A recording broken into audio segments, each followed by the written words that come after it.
most obvious because if you remember, we defined the derivative as the gradient of the function, or at the same time we could say the gradient of the tangent line at some point.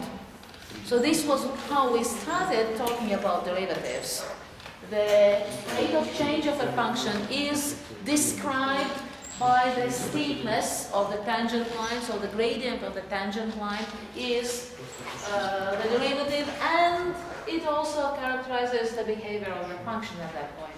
So obviously finding the equations of the tangent lines is the first application, the first useful application for derivatives. So we shall assume that we know the coordinates of this point on the graph. So we have a point x0, y0, which is actually the function value of x0. So we have this point. We know what point it is, point B. And we say that we also know the function y equals f of x. We also know the equation of the function, and we say, all right, so we have the function y is f of x. We choose the point P, x0, y0. By the way, sometimes only one of the coordinates is given, and if only one of the coordinates is given, you can calculate the other one if you use if you use the equation of the function, and if you put in x0, you can find y0. If you use the equation of the function and you put in y0, you might be able to find x0, or perhaps several values of x0. Anyway, you can find the point even from one coordinate.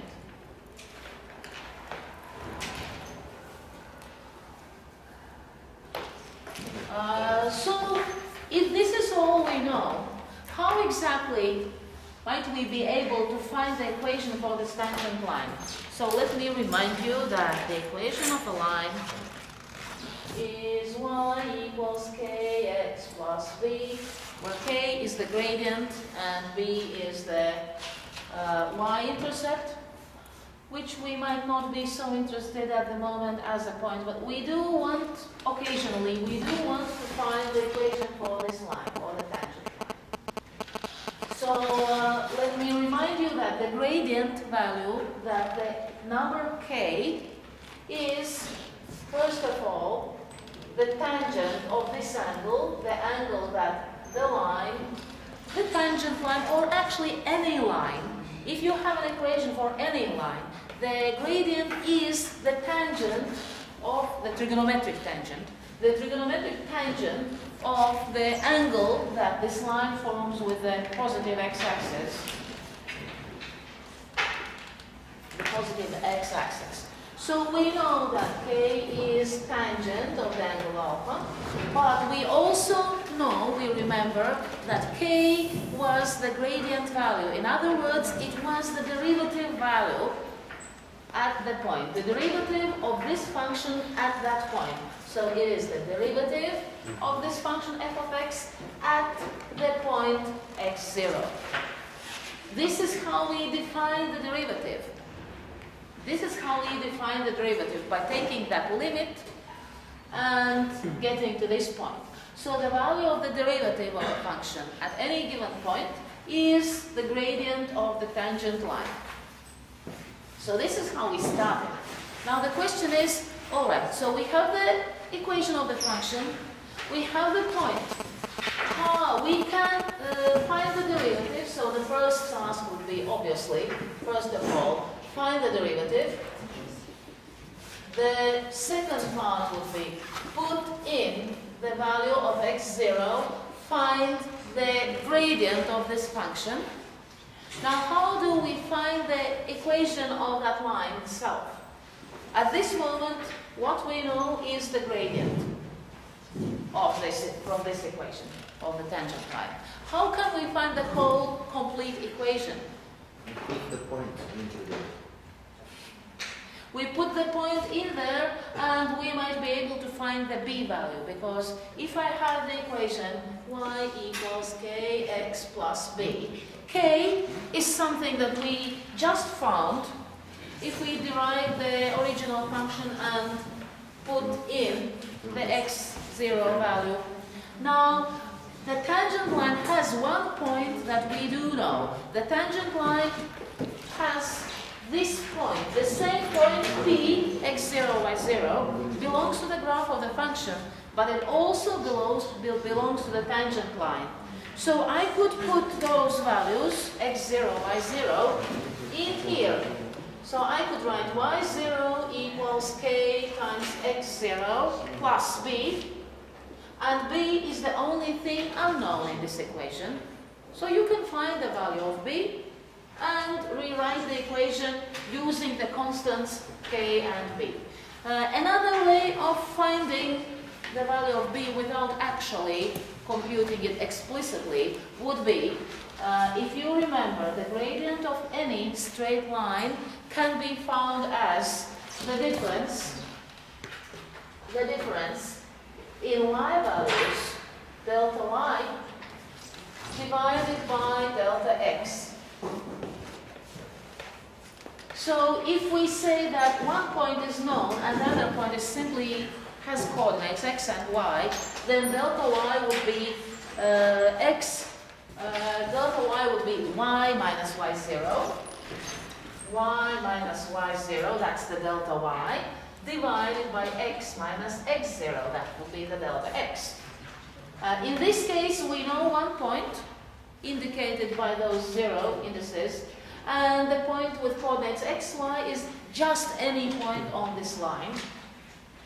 So what we can do, I can transform this a little bit. I can rewrite this. Y minus y0 equals k times x minus x0. In other words, if I know the gradient k, if I know one point, coordinates x0, y0 for a line, I can put these in here and I already have an equation for the line. I might simplify it or not simplify it, depending on my mood perhaps. Usually I do simplify it. But basically you don't have to compute the value of b separately by plugging in those values of x0, y0 here. You can do this, but it's not strictly necessary. You can simply, as soon as you find the value of k, you can just write y minus number x0 equals k, which is a number, times x minus value x0. And this is the equation already. We don't see the b value explicitly here, but if you simplify it a little bit, if you bring y0 over to the right hand side, if you open the bracket, simplify it a little bit, you will get that equation. So there's no need to find the b values separately. You can simply apply this formula, and there you go. So this is the value of the derivative at the point x0, and x0, y0 are the coordinates of this point. Common mistakes. The most common mistake is that instead of finding y0 from the original function, people remember too late. Oh, I didn't have y0, now I need it, I don't have it. What should I do? I'll put x0 back into the function. And for some reason they put x0 back into the derivative, but not the original function. And then of course they get k, which is wrong, but they don't realize that it's wrong. So actually the 0 step would probably be, if you have x0, find y0, or if you have y0, find x0 from the original function. Now, after that, you start with the derivative, with putting x0 into that function, and then this is actually the next step. You don't have to write this separately, you don't have to write this. If you simply fill this frame or fill this form with the constants that you have found, or the constants that you have the equation of the tangent line. By the way, this formula applies to any line. It doesn't have to be the tangent line. If you know the gradient of some line, and if you know one point on that line, you can do this. By the way, if you remember vector geometry, you can actually see how this connects to the equation of to the vector equation of the line in two coordinates, if you like. It's possible to see. Here. Remember, y minus y0 over, so x minus x0 over, okay, b1, b2, if b1, b2 is the direction vector of this. So actually, yes, you can see that the direction vector of this line, if you divide both sides by k, the direction vector would be 1k, the direction vector of this. So I'm simply doing a quick link back to the vector geometry. This is not that not something I'm going to be requiring from you. I'm simply reminding you that it is possible, this is possible to get from vector geometry. If we start with the line from vector geometry in two dimensions, the third ratio is missing here.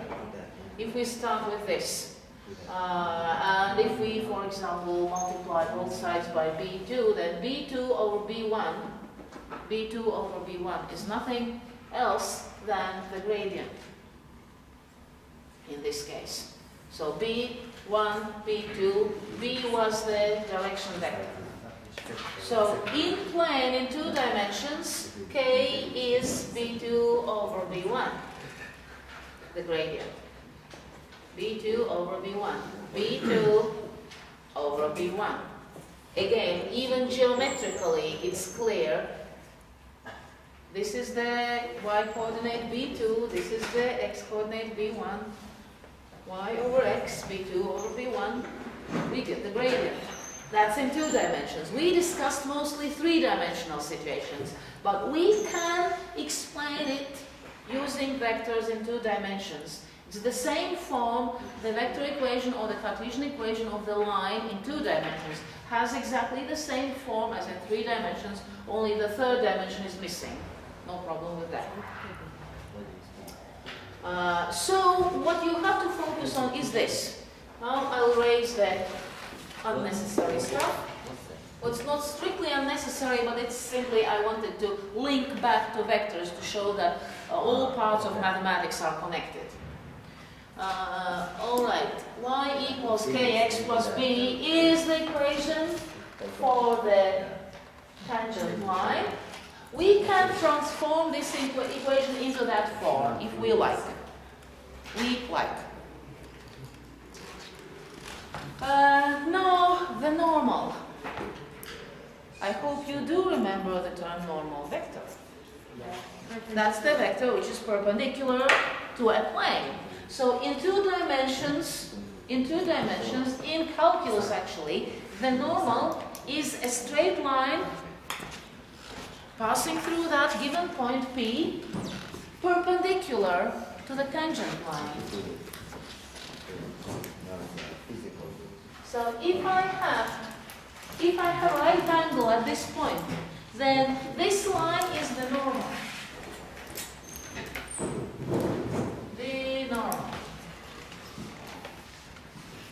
This line is the normal. So we are dealing with two dimensions, therefore we don't worry about three dimensions, vector products, perpendicular lines, perpendicular vectors, and so on and so on. Simply, you have to understand the name, the normal, which is the line perpendicular to the tangent drawn at the very same point. How do we find this? Now, the point is something that we know. It's still the same point. It's the point P. Still the point P. So we can use the same framework, the same frame, the same blank, if you like, the same box or whatever for writing the equation for the normal. We can use the same point because the normal is passing through the same point. But we need to know, the only thing different that we need to know is the gradient of the normal.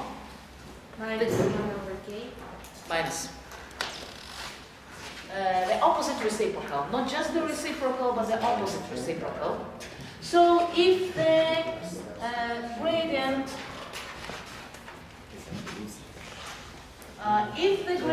for the tangent is the derivative of the function at this point, then the gradient of the normal is -1 over the gradient of the tangent.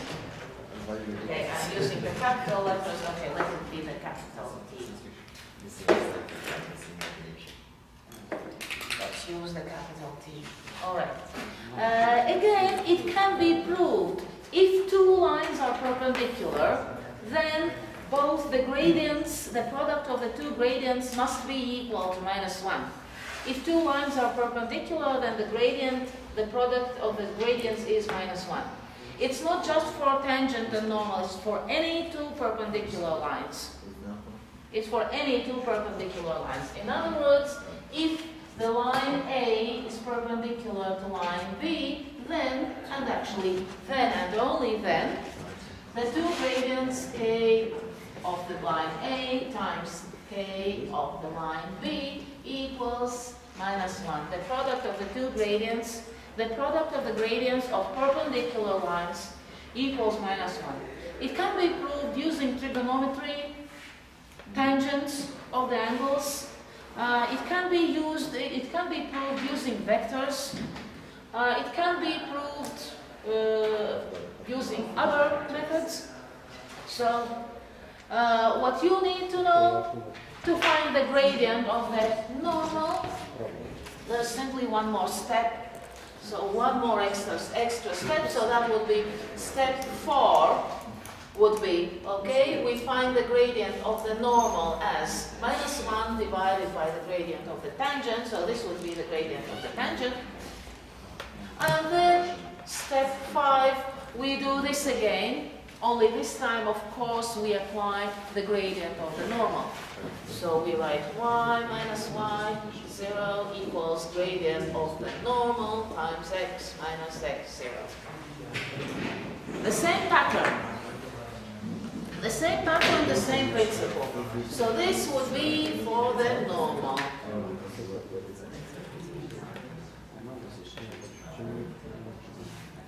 Normal. This is for the tangent.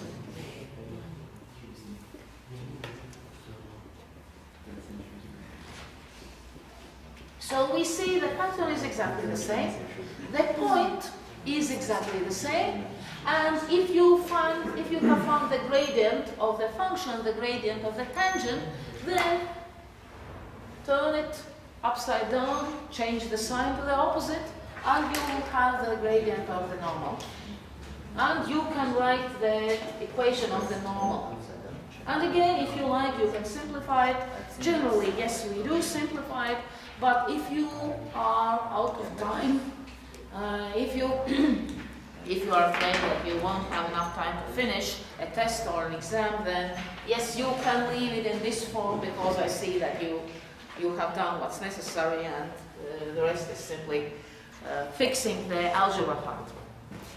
All right, that's it. Now, let's solve some exercises.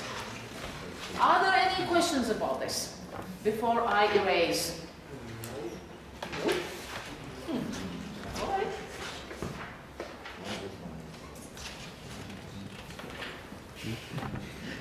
Let's have some examples from the exercises.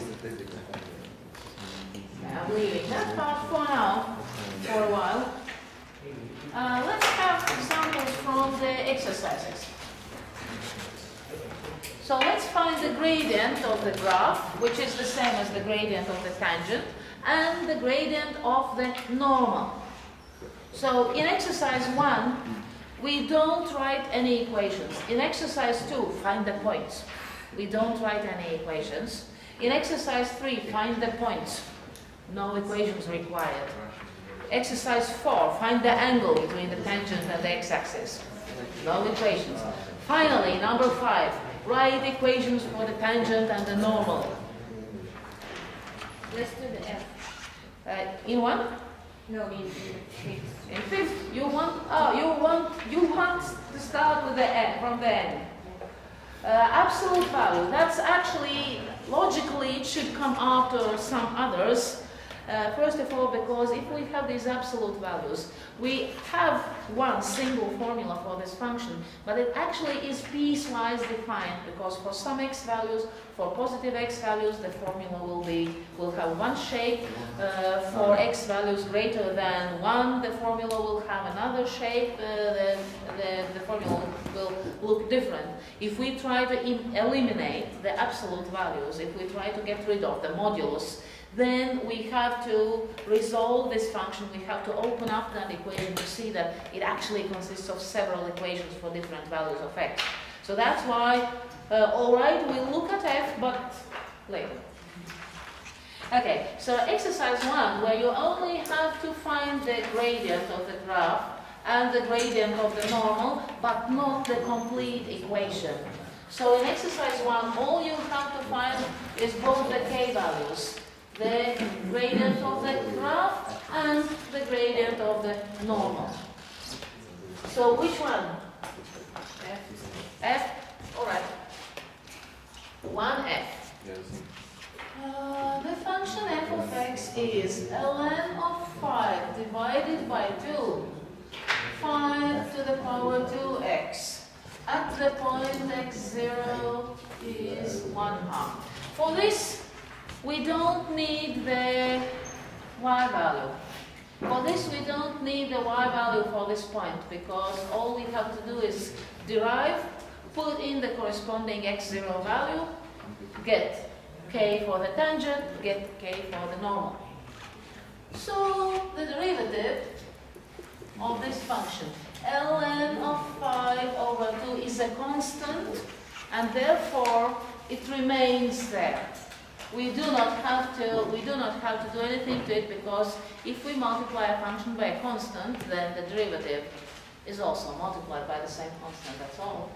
Now, the derivative of an exponential function, if you have your table of derivatives, or if you have it memorized, even better, then you remember the derivative of the function a to the power x, the exponential function.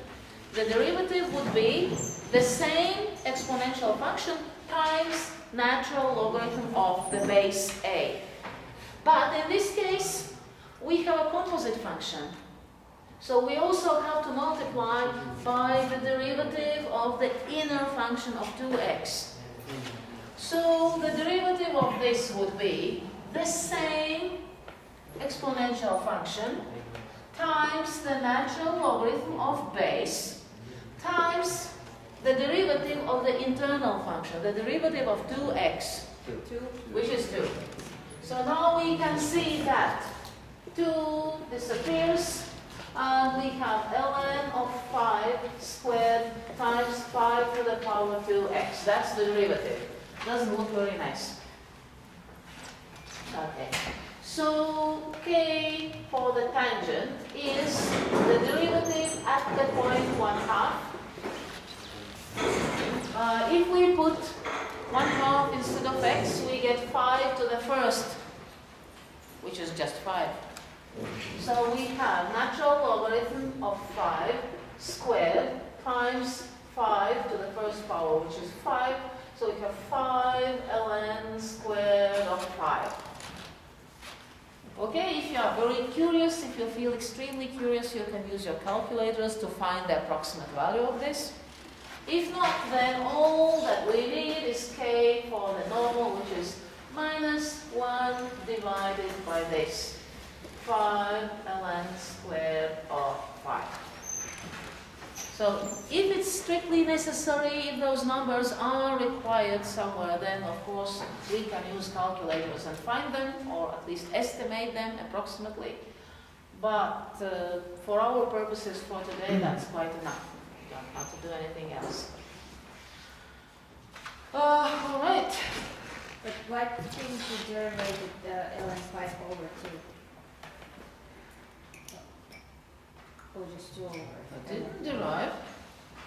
So this is just It's a constant, because it's a constant. I don't know how much it is exactly, but this is a constant. It's like 4 times function.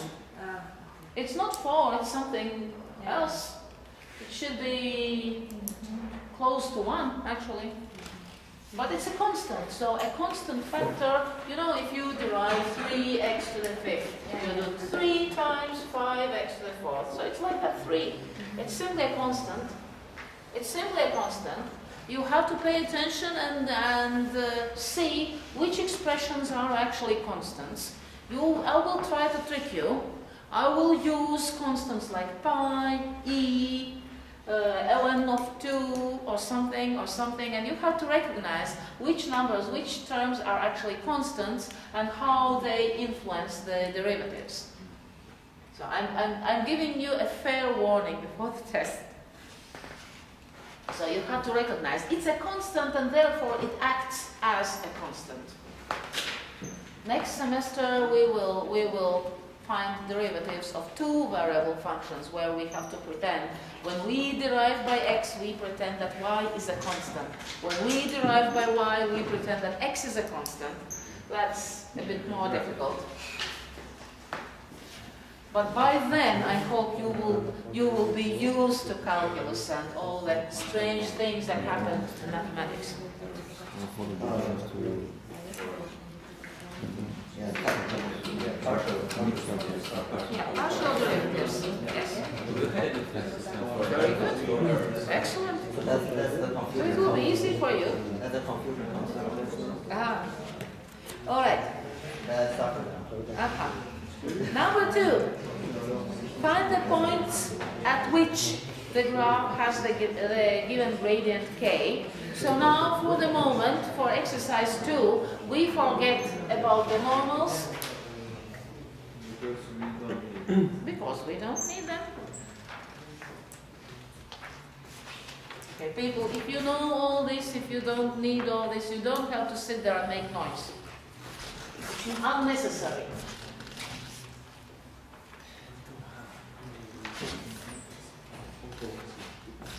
Okay, so let's take, well, something nicer. C, perhaps, or D, sine, cosine. Oh, you love trigonometry. Okay. All right, 2D.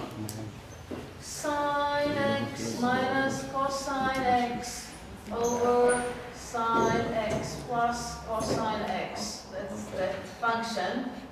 And we want to know at which point the gradient is 2. In other words, at which point the derivative is 2. So again, to find at which point this happens, we need to find the derivative. Okay, so we derive this. Oh, you do like to make things complicated. You do have to choose the worst examples. All right, so quotient rule, the denominator function squared, and now the first function derived, sine x minus cosine x, derived is cosine x plus sine x, because the derivative of cosine is minus sine, so we have to change the sign, times this not derived. Ah, all right, so I can write a square.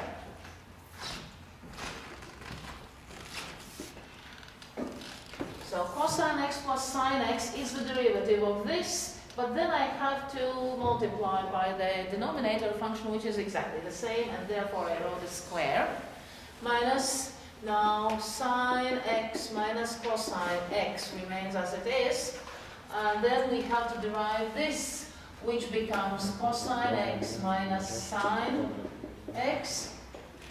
This will be quite nice in the end.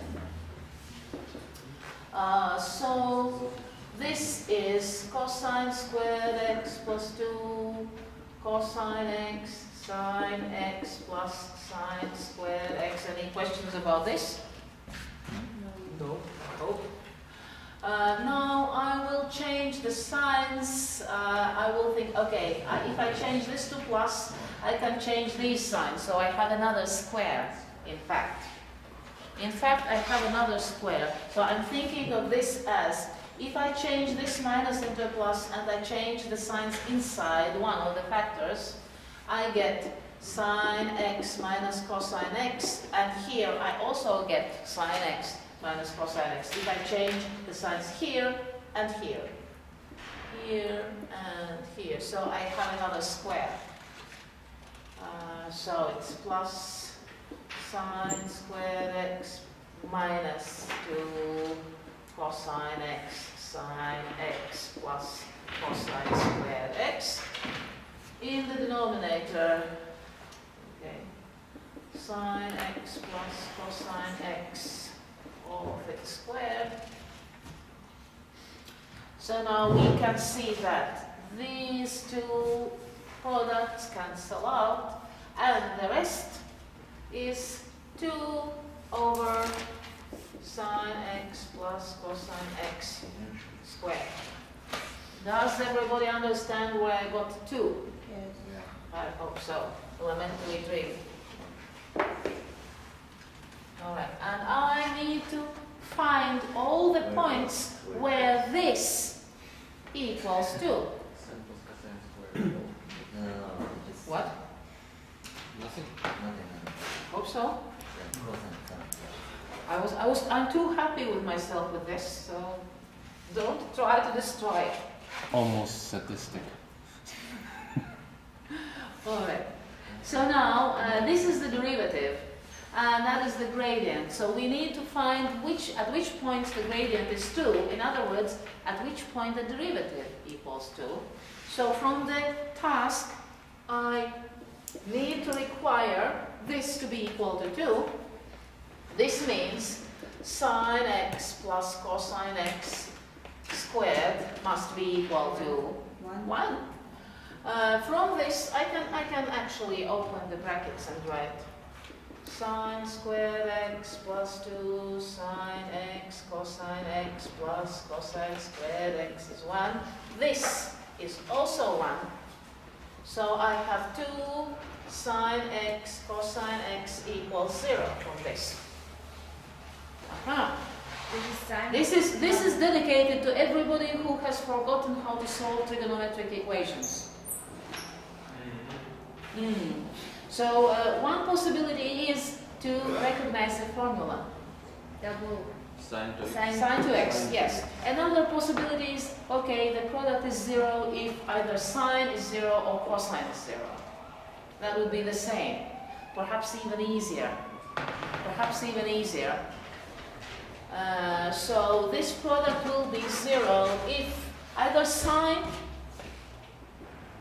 is 0 or cosine is 0. There are no other choices, no other possibilities. So now let me think about the trigonometric circle, the unit circle.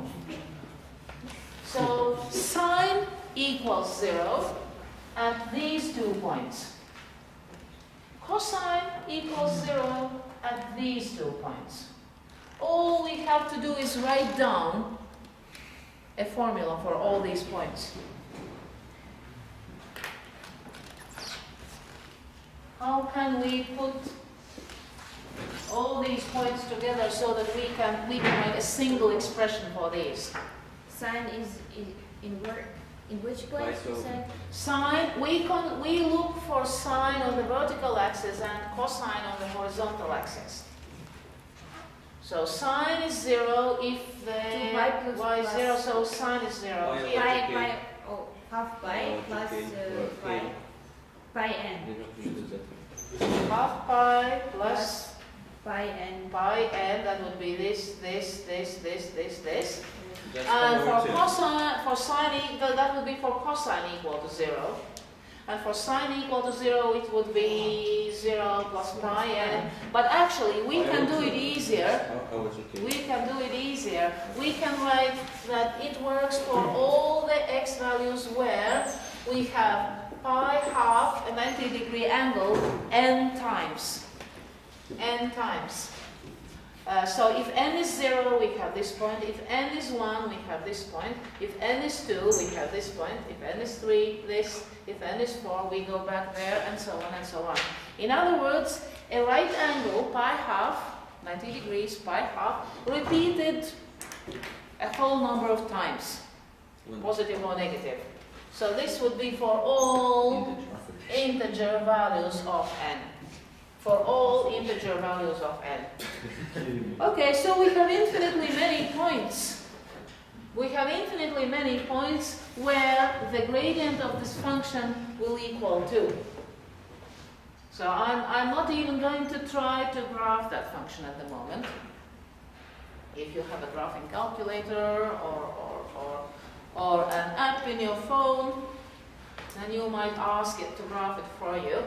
And to see that obviously every pi half, every 90 degrees we get the same derivative, we get the same slope.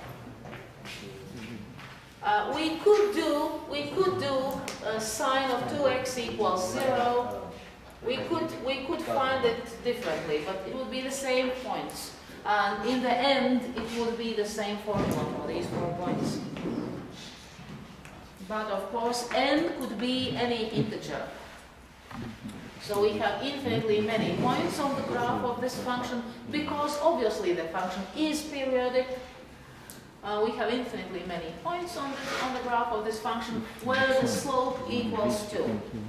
So the tangent would be approximately this steep.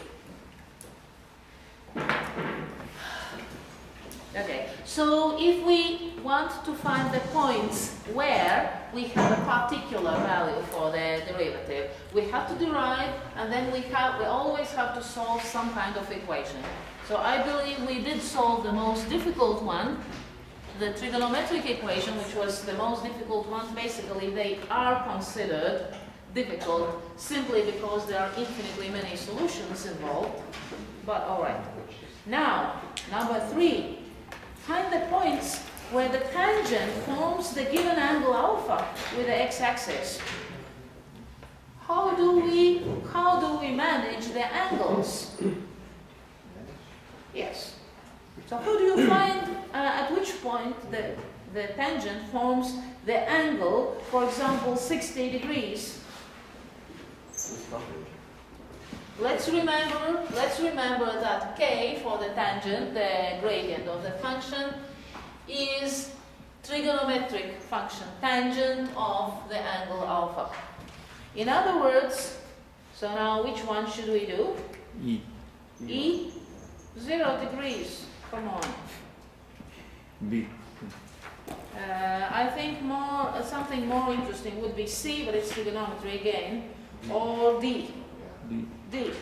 Let's do D because it's not trig and we did already one trig example.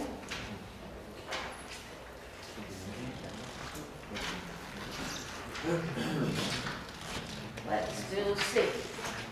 So for C, the function is 1 over square root of 3 times sine of 3x.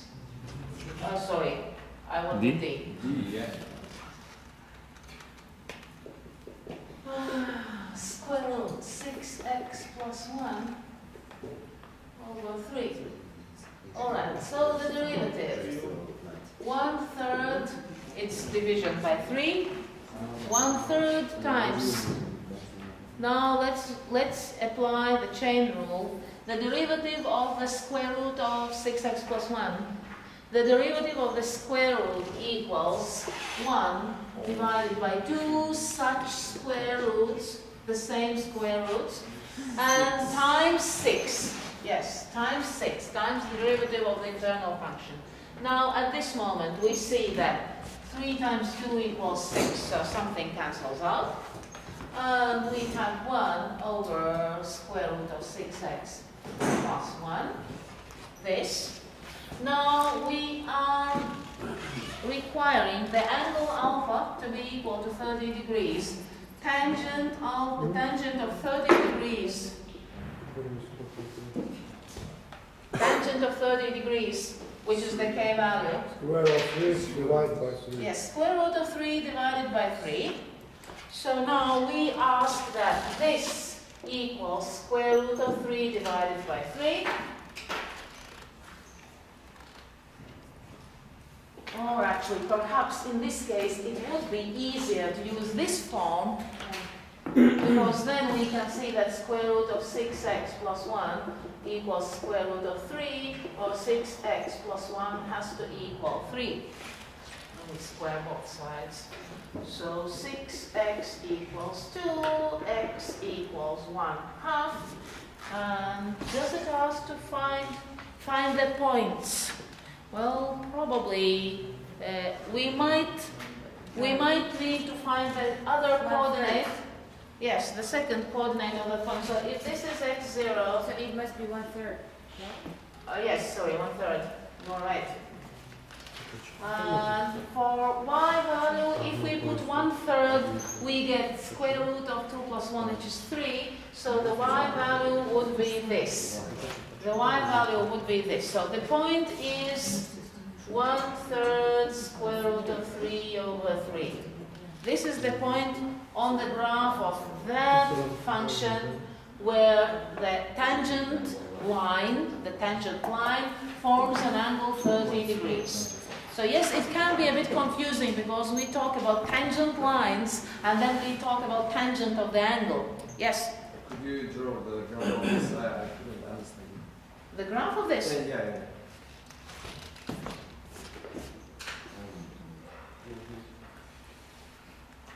The graph of this would look something like this, because it's half of a parabola. It's half of a parabola, obviously. Half of a parabola. So if x is 1/3, it will be somewhere there at this point. X is 1/3. And the tangent line forms the 30-degree angle. So this is the meaning of all that. So obviously this graph is only approximate. This graph is only approximate, and the y-intercept, I think, should probably also be at 1/3. So it should look a little bit like this. So my graph is slightly stretched vertically too much. But the general idea is this. So we do those calculations, we find the point 1/3 to this point, x is 1/3 and then y is something. And if we draw the tangent line at this point, this line now should form the 30-degree angle with the x-axis. So this is the 30-degree angle. But we found the point by calculation. We didn't do the graph and then trying to adjust the line. Let's try to move the line, try to get the line forming the correct angle. That would be something more experimental then. But to find the y0, we have to put the x0 into the given function. Yes, into the given function. Because if you put it into the derivative, you get the gradient. All right. So that was number 3. Now from number 4, the angle between the tangent and the x-axis. Which one? Find k, then For this tangent. yeah, of course, we get the k value, it will be the tangent, and you have to know a little bit of trigonometry, or you have to have something where to check the values of the angles. Yeah, or special tables.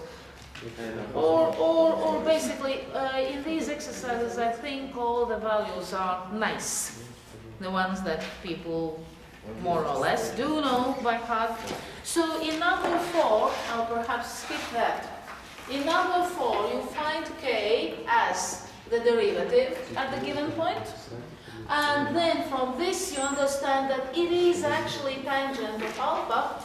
So you either use your calculator or tables, or you know by heart what is the angle.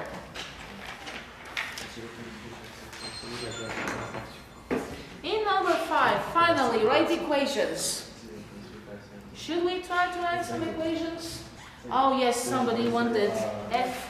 So we have to do one more before we reach f, probably.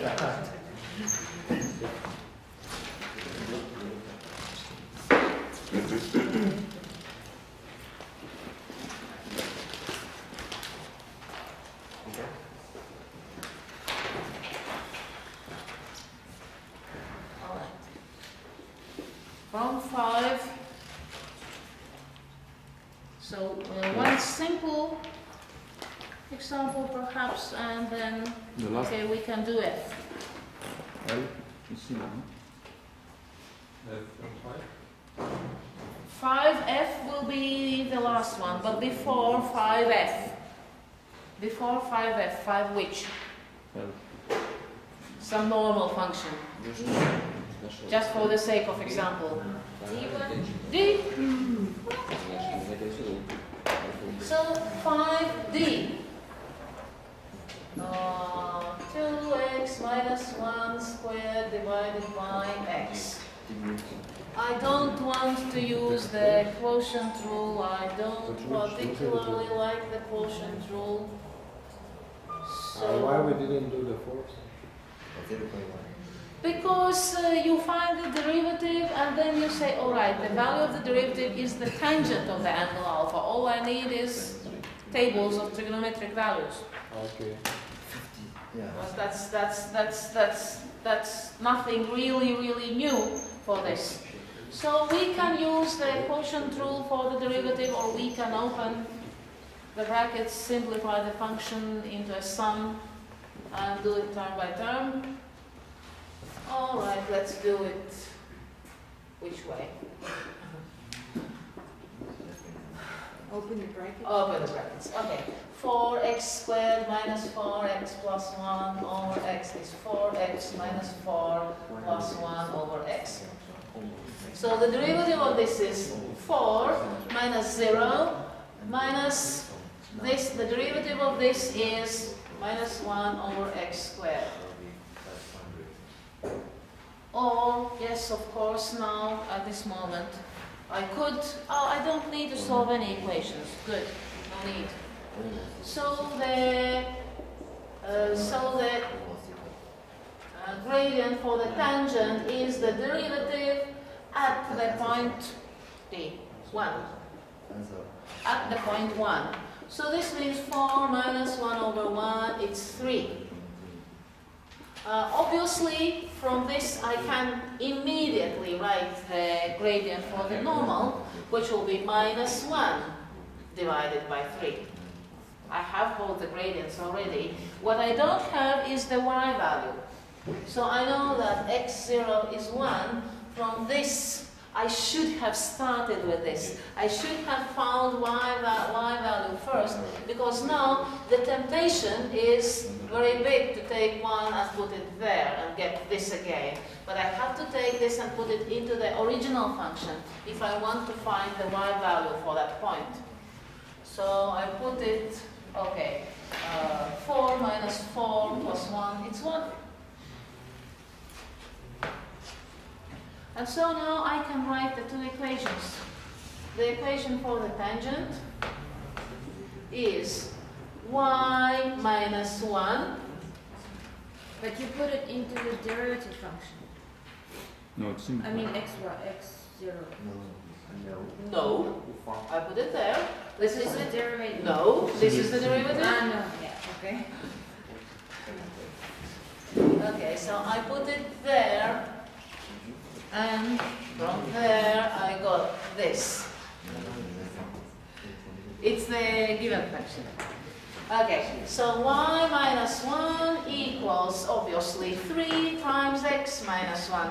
And again, I write this is the red one from x value, because we have the same number, and so that you don't make a mistake later, this green one refers to y.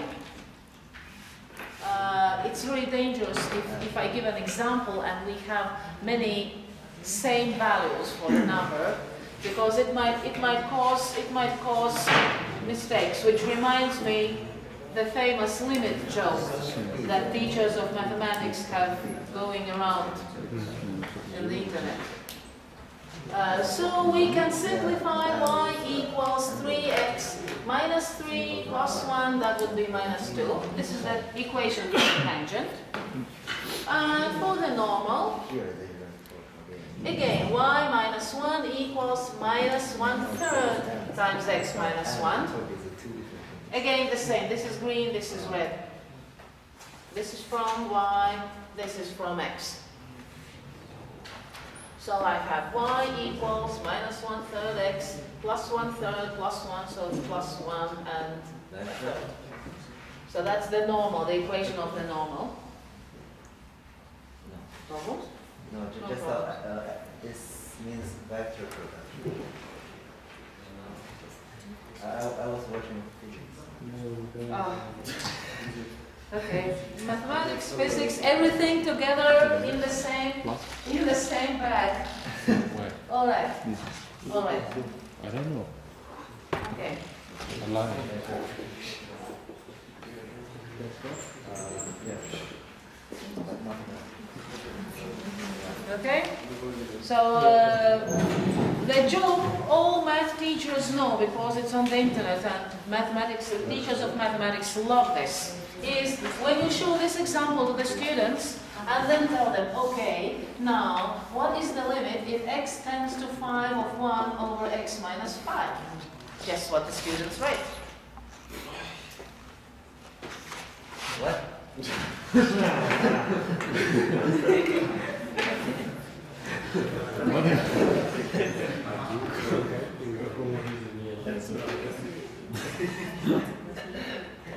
This is one of the favorite jokes of math teachers at the moment.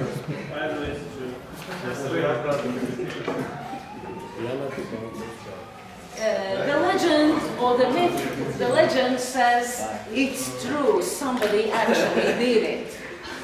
It happened. So this is why I actually make those red and green marks, which won't help for people who are colorblind. Because otherwise we might end up with something like that. That's dangerous. All right. So 5f. For which you asked at the beginning, but which is absolutely the function left for the end. It is absolute value x squared minus, again, absolute value of x, like this. And x0 is minus 2. So one thing would be, we could look at possible border points. For example, obviously it's important whether x is positive or negative. This makes a difference. Then whenever we have x positive or negative and we try to factorize this, we might have x times x plus 1, x times x minus 1, or minus x times x plus 1, or minus x times x minus 1. So we can actually guess that there are 3 critical points for this function, 0 and 1 and minus 1. And we might end up with 4 different equations for this function. But in this case, if x is minus 2, we are only concerned with points near this one. So if x is minus 2, then it means that the x values that we are interested in are negative, and they are actually less than minus 1. So let's simply change the equation of this function into the case where x is less than minus 1. If x is less than minus 1,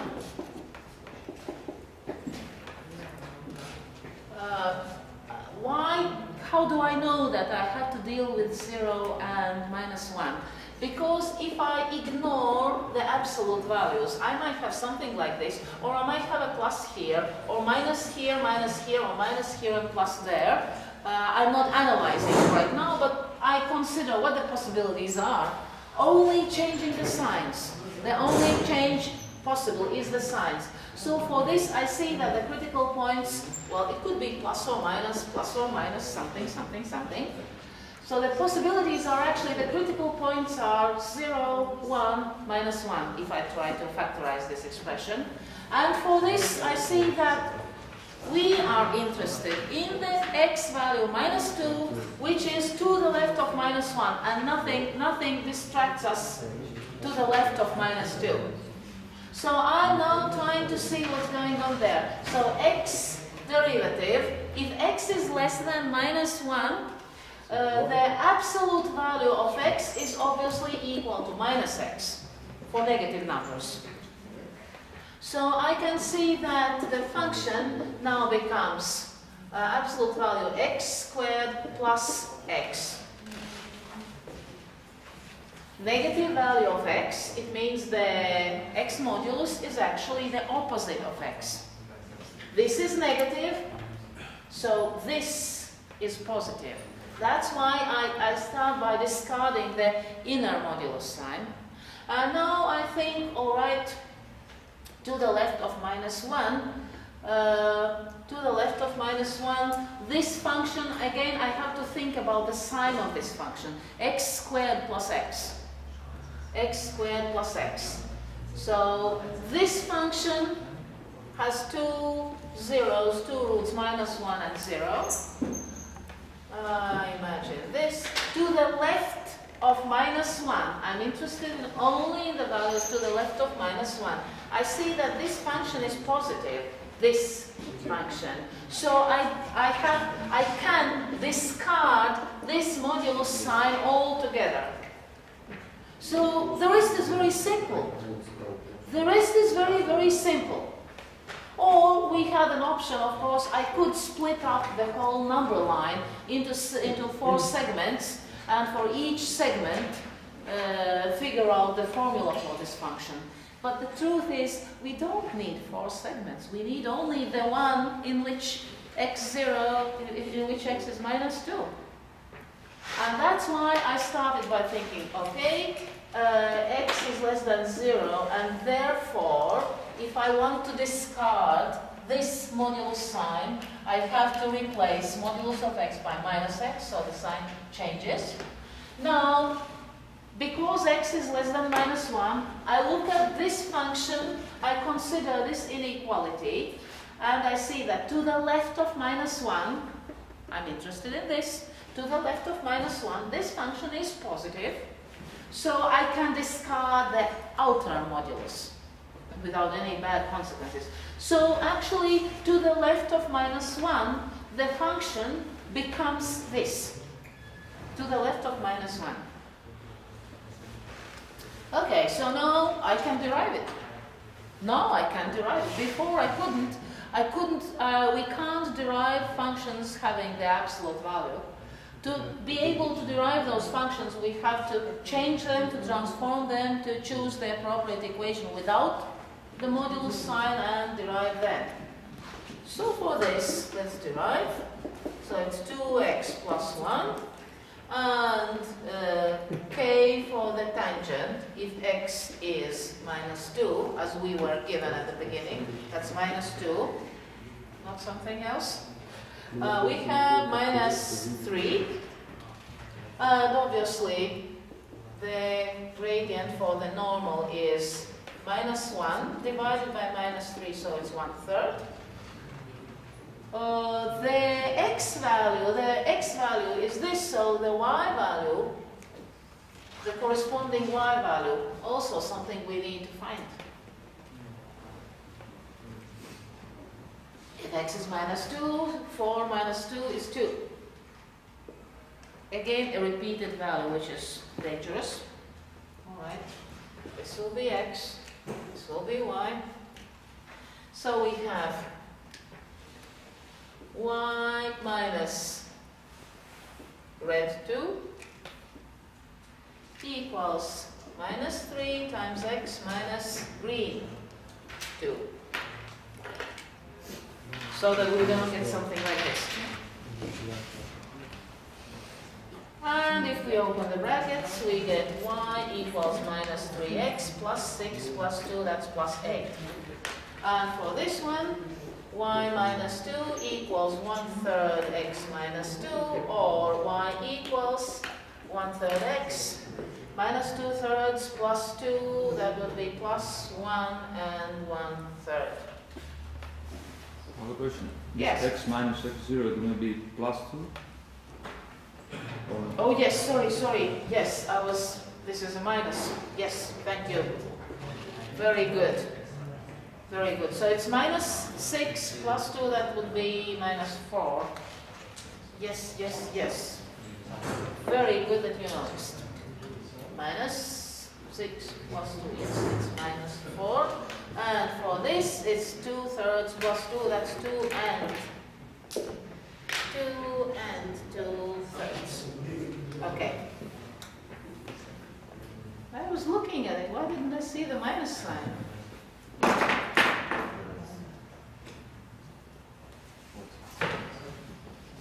All right. So if we wanted to graph that function, we would need to think, first of all, what does the function x squared minus x absolute value look like? And then take the absolute value of that, fold the downside up.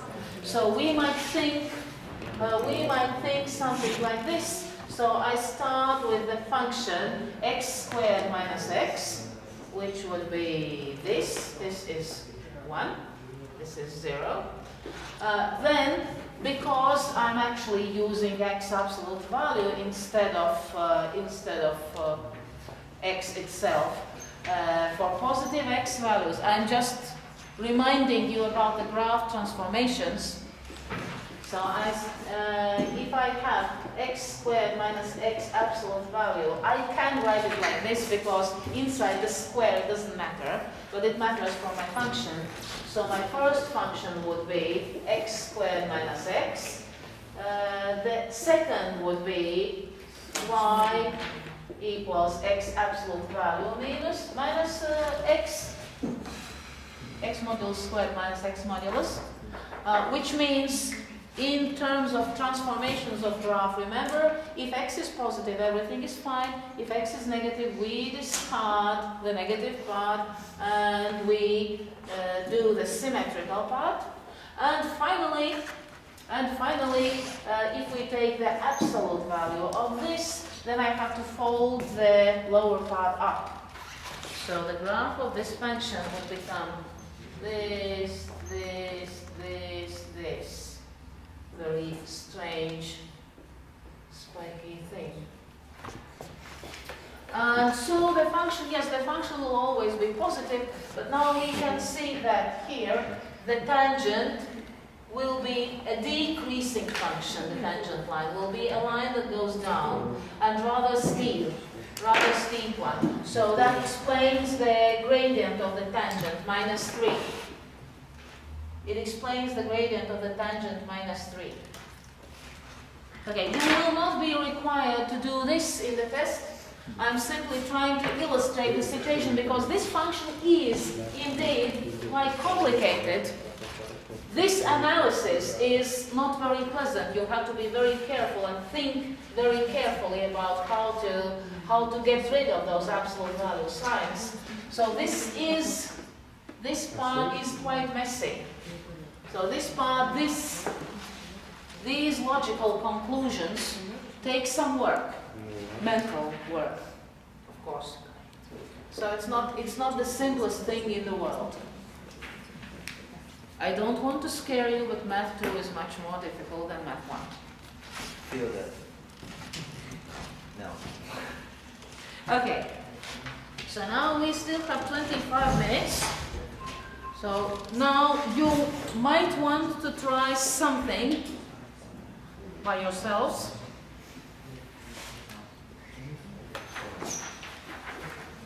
If you, find the gradient and the normal, exercise 1. We may skip exercise 1. Find the points at which the graph has the given gradient. Perhaps from exercise 2 you might want to do 1 or 2 functions. To understand the angles, you might want to do one more, from 3 and from 4. And of course, the main part of all this is exercise 5. We did the worst part We did private. You don't have to do it anymore. You don't have to do it anymore. Now, one thing I don't remember if I sent you the file with answers.